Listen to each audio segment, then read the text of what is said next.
हिंदी उत्कर्ष channel को आप like और सब्सक्राइब करें ताकि आपको नई वीडियो का अपडेट मिलता रहे और आप अपने ज्ञान का अर्जन करते रहें। प्रिय विद्यार्थियों, आज हम सभी बाल गोविंद भगत पाठ के बहुविकल्पी MCQ प्रश्नों का अभ्यास करेंगे। पूर्व की बात, आपको पेन और कापी साथ में रखना है ताकि आप वीडियो के अंत में बता सके कि आपने कितने प्रश्नों का सही उत्तर दिया है। यदि आपको ये वीडियो अच्छा लगे तो आप लाइक और शेयर भी जरूर करेंगे। तो चलिए बिना देर किए हुए हम प्रश्नों की ओर बढ़ते हैं। प्रश्न संख्या 1 आपके डिस्प्ले पे इस प्रकार है कि बाल गोविंद भगत जी किसको साहब मानते थे।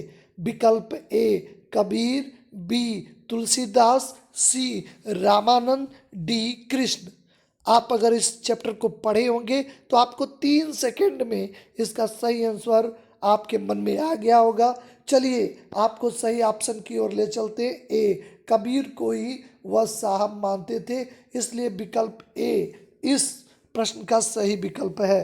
प्रश्न संख्या 2 इस प्रकार है, बाल गोविंद भगत का गांव नदी से कितना दूरी पे था। बाल गोविंद भगत के गांव से नदी कितनी दूर थी। आपको दूरी बतानी है, यानी गांव और नदी के बीच की दूरी कितनी थी आपको बताना था जी।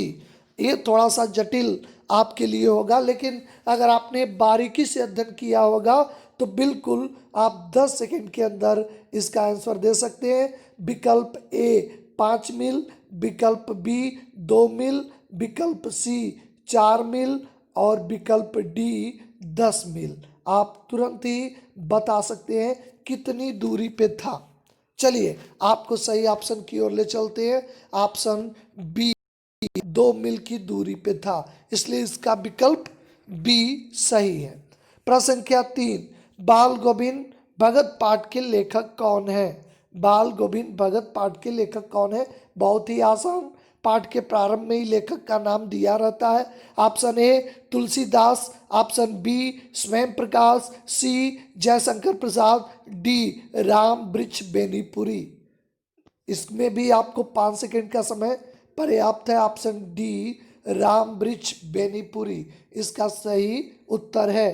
प्रश्न संख्या 4 बाल गोविंद भगत पाठ राम वृक्ष बेनीपुरी का क्या है। जैसे हिंदी की तमाम विधाएं होती हैं, कहानी, नाटक, उपन्यास, ये तमाम विधा है, उसी तरह इसमें आपको बताना है कि बाल गोविंद भगत पाठ राम वृक्ष बेनीपुरी की किस विधा से लिया गया है। ए कहानी, बी यात्रा वृत्तांत, सी रेखा चित्र, डी इनमें से कोई नहीं। ये पाठ के पूर्व में ही बताया गया है। चलिए सही ऑप्शन की ओर ले चलते हैं। सी आपका रेखा चित्र इसका सही विकल्प है। प्रश्न संख्या 5 बाल गोविंद भगत के घर से कबीर पंथी मठ कितनी दूरी पे स्थित थी। आपको दूरी बताना है बाल गोविंद भगत के घर से, और जो मठ था कबीर का, कबीरपंथी मठ का, उसकी दूरी बताना है। ऑप्शन ए 2 कोस, ऑप्शन बी 4 कोस, ऑप्शन सी 5 कोस, ऑप्शन डी 10 कोस। बिल्कुल ये आप अगर बारीकी से पढ़े हैं तो आपको 10 सेकेंड का समय बिल्कुल पर्याप्त है। चलिए आपको सही विकल्पों की ओर ले चलते हैं। इसका सही विकल्प ऑप्शन बी है, 4 कोस की दूरी थी। प्रश्न संख्या 6 बाल गोविंद भगत जी के परिवार में कुल कितने सदस्य थे। आपको सदस्यों की संख्या बताना है। ऑप्शन ए 5 सदस्य, ऑप्शन बी 2 सदस्य, ऑप्शन सी 3 सदस्य और अंतिम विकल्प है 4 सदस्य। आपको बताना है कि बाल गोविंद भगत के परिवार में सदस्यों की संख्या कितनी थी। अगर आपने चैप्टर को बारीकी से पढ़ा है तो आपको 10 सेकंड का समय पूरी तरीके से पर्याप्त है। चलिए आपको सही विकल्पों की ओर ले चलते हैं। कुल 3 सदस्य थे, एक उनकी बहू, एक बेटा और फिर वह खुद स्वयं थे। कुल 3 सदस्य थे, इसलिए ऑप्शन सी यहाँ पे सही है। प्रश्न संख्या 7 बाल गोविंद भगत के बेटे की चिता को आग किसने लगाई थी बताना है। ए भगत जी स्वयं, बी पतोहू, सी गांव वाले और डी कोई नहीं। चैप्टर को अगर आपने ध्यान से पढ़ा है तो 10 सेकंड से भी कम का समय पर्याप्त है। चलिए सही विकल्पों की ओर ले चलते हैं। उन्होंने परंपरा से हटकर अपनी बहू से ही चिता में आग लगवाई थी? प्रश्न संख्या 8, भगत जी गंगा स्नान के लिए जाते थे जो उनके गांव से कितनी दूरी पे था? नदी तो 2 मील की दूरी पे था, लेकिन गंगा नदी जो हर वर्ष जाते थे उसकी कितनी दूरी थी? ऑप्शन ए 20 कोस, ऑप्शन बी 25 कोस, ऑप्शन सी 30 कोस और अंतिम ऑप्शन यानी डी 5 कोस। आपको दूरी बतानी है। अगर ध्यान से आप पढ़े होंगे तो आपके लिए बहुत ही आसान है। चलिए आपको सही विकल्पों की ओर ले चलते हैं। ऑप्शन सी 30 कोस की दूरी थी। प्रश्न संख्या 9, पाठ के अनुसार बाल गोविंद भगत की कितनी उम्र थी? 50 वर्ष, 70 वर्ष, 80 वर्ष और 60 वर्ष। यानी विकल्प A 50 years, B 70, C 80 and D 60 years. आपको कितने उनकी आयु थी वह बताना है। चलिए आपको सही आप विकल्प की ओर ले जा रहे हैं। 60 वर्ष के थे, 60 ईयर के थे। ये 60 वाला विकल्प आपका सही है। प्रश्न संख्या 10, बाल गोविंद भगत की प्रभातियां किस महीने में प्रारंभ होती थी? किस महीने में होती थी? ए आषाढ़, बी सावन, सी भादो और डी कार्तिक। चलिए आपको सही विकल्प की ओर ले चलते हैं। डी कार्तिक महीने में उनकी प्रभातियां शुरू होती थी।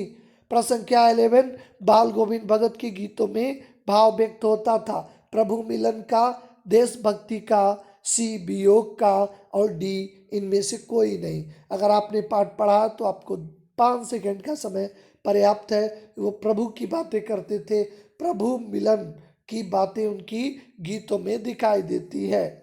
प्रश्न संख्या 12, बाल गोविंद भगत के गीतों को सुनकर वहां उपस्थित सभी लोग क्या करते थे? उठकर चले जाते थे, ऑप्शन बी झूम उठते थे, सी साथ में गाने लगते थे, डी इनमें से कोई नहीं। अगर आपने चैप्टर पढ़ा होगा तो बिल्कुल बहुत ही कम समय आपको इसमें लग रहा होगा। सभी लोग उनके गीतों को सुनकर झूम उठते थे, इसलिए विकल्प बी इसमें सही है।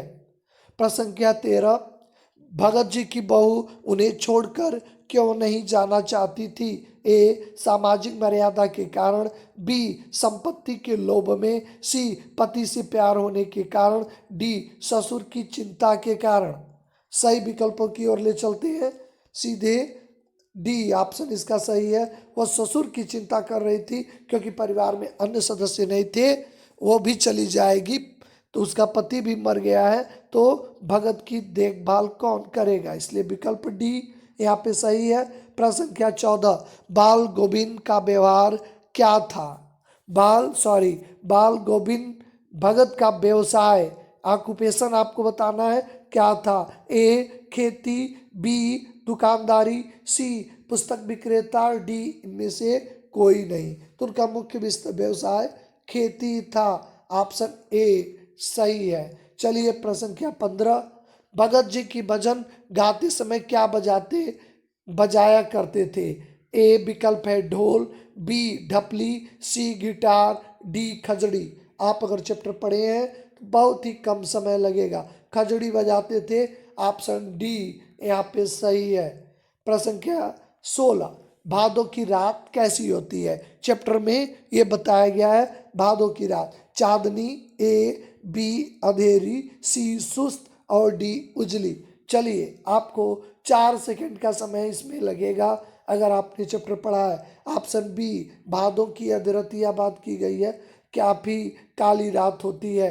भगत जी अपने बेटे का खास ख्याल रखते थे क्योंकि वह चालाक था, ऑप्शन ए। ऑप्शन बी ईमानदार था, सी प्रतिभावान था, डी सुस्त और बोधा था। अगर आपने चैप्टर पढ़ा है तो ओनली 3 सेकेंड इसके लिए काफ़ी है। आपके लिए सही विकल्प है डी विकल्प सही है, सुस्त और बोधा था।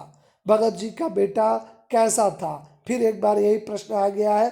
ए समझदार, बी सुस्त और बोधा, सी चालाक और डी बुद्धिमान।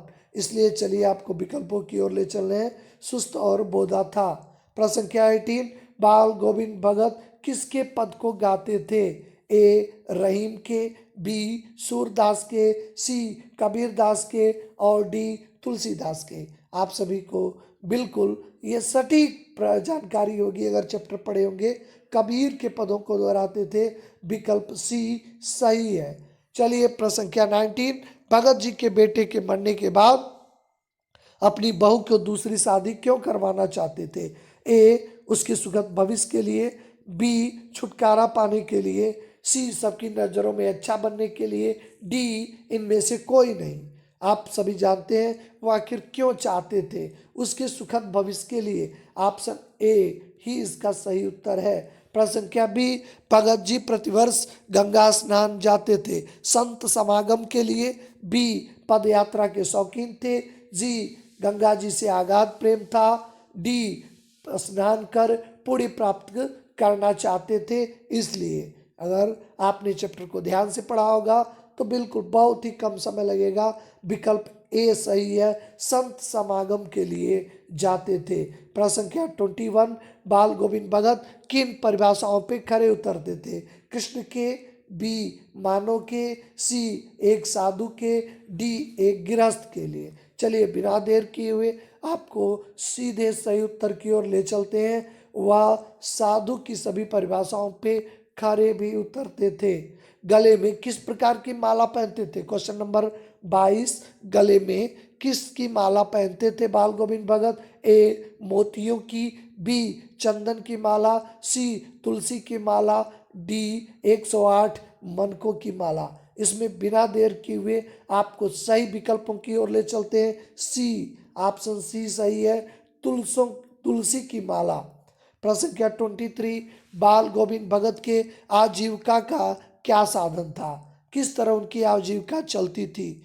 भीख मांगकर खाते थे, बी मंदिर से जो प्राप्त होता था उसमें गुजारा करते थे, सी खेती बाड़ी का कार्य करके निर्वहन करते थे, डी व्यापार करते थे।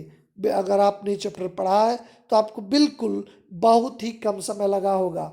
आप सभी जानते हैं खेती बाड़ी करके निर्वहन करते थे। विकल्प सी सही है। प्रश्न संख्या 24, बाल गोविंद भगत का व्यवहार कैसा था? आपको बताना। दो टूक बातें करते थे, कभी झूठ नहीं बोलते थे, सबसे खराब व्यवहार रखते थे, सी खामखा किसी से झगड़ा मोल नहीं लेते थे, डी उपरोक्त। आपको बताना है कैसा व्यवहार था। ये प्रश्न थोड़ा सा आपको उलझन में डाल सकता है। ये तीनों गुण थे, यानी विकल्प डी सही है, उपरोक्त सभी गुण थे। अंतिम प्रश्न आपके सामने है 25, खेत में पैदा हुए अनाज को ले जाते थे? ए मंडी में, बी खलिहान में, सी अपने घर, और डी कबीर पंथी मठ में। ऐसा आप सभी जानते हैं जो कुछ भी होता था वह कबीर पंथी मठ में ले जाते थे। जो भी बच जाता था उसे प्रसाद स्वरूप अपने घर लाते थे और उसी में काम चलाते। आशा है कि आप सभी को ये सारे प्रश्न बहुत मार्मिक लगे होंगे और आपने बेहतर ढंग से इसका उत्तर दिया होगा। अगर आपको पसंद आया हो तो आप शेयर लाइक जरूर करेंगे। फिर आपसे नेक्स्ट वीडियो में मुलाकात होती है। आप सभी का धन्यवाद।